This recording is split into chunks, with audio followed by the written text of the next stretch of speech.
Hey everybody, this is Earl Harville of Earl Harville Vox, back with you again.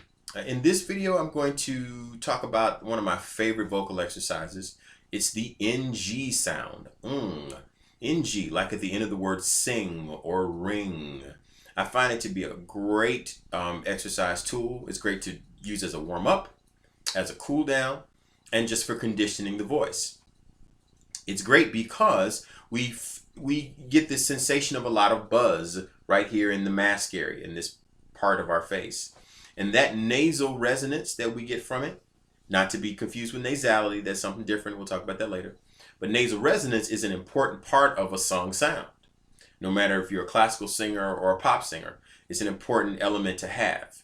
It's also great because it allows us to get really good vocal fold closure, good adduction closure of the vocal folds. I have used it a lot in my own warm-up, in addition to stuff like lip trills or tongue trills or those kind of semi-occluded sounds. This one I also include in the semi-occluded sound group because in addition to having the vocal folds closed, you have a closure with the back of the tongue lifting up toward the roof of the mouth. So remember before we talked about semi-occluded sounds, and that's something that where you've got two places of closure. So this again aids the vocal folds in getting good closure. There's an extra energy boost because of that two places of closure. There's this extra energy that comes back and aids those folds to close as well as they do. So I find it works great. It can be very useful, in fact, for students who can't do some of these semi-occludeds like lip trills or tongue trills. This one actually serves really well in place of that. You can either do this on an octave arpeggio,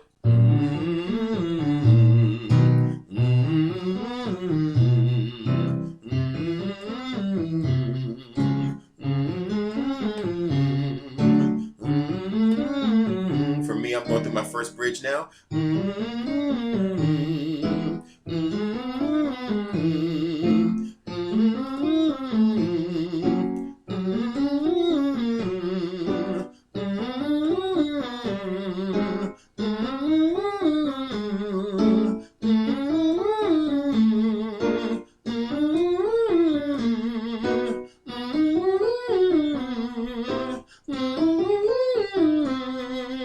Now it's up to the male high C. It helps keep the voice very well connected from chest voice through your middle voice and into head voice.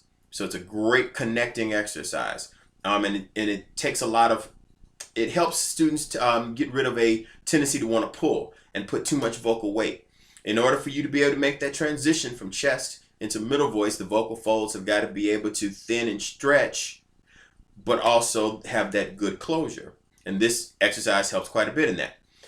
With the guys, I just started down on a B flat. That's where I would start most of the guys, whether they're a tenor or a baritone. The ladies, I would start them generally the F below middle C for the mezzos. Even for the sopranos, generally I can get them down to low Fs.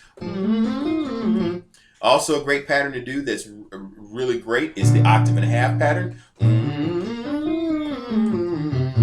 Because almost no matter where you start, you're very quickly going to start having to go through your bridges and learn to negotiate that register switch. I tell students to think very yawny as you start to go out of chest voice into middle voice and into head voice.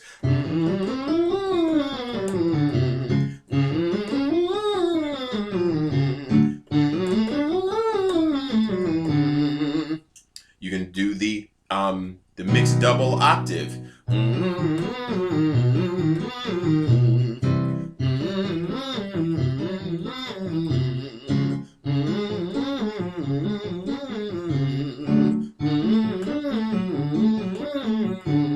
That one is in some ways even more difficult than the long scale because you have to negotiate the really big intervals in that, and so your voice will learn to coordinate really well.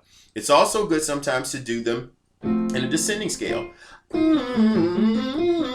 especially of a student who wants, if you are a singer or you teach and you got a student who likes to pull chest, this helps us get released quickly.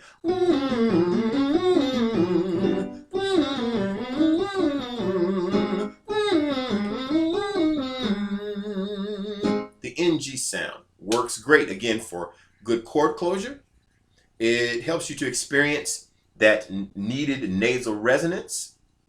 Can also, for some students, be a good way to help their tongue relax and keeps it from pulling back. So try that out on those scale patterns. See what you get.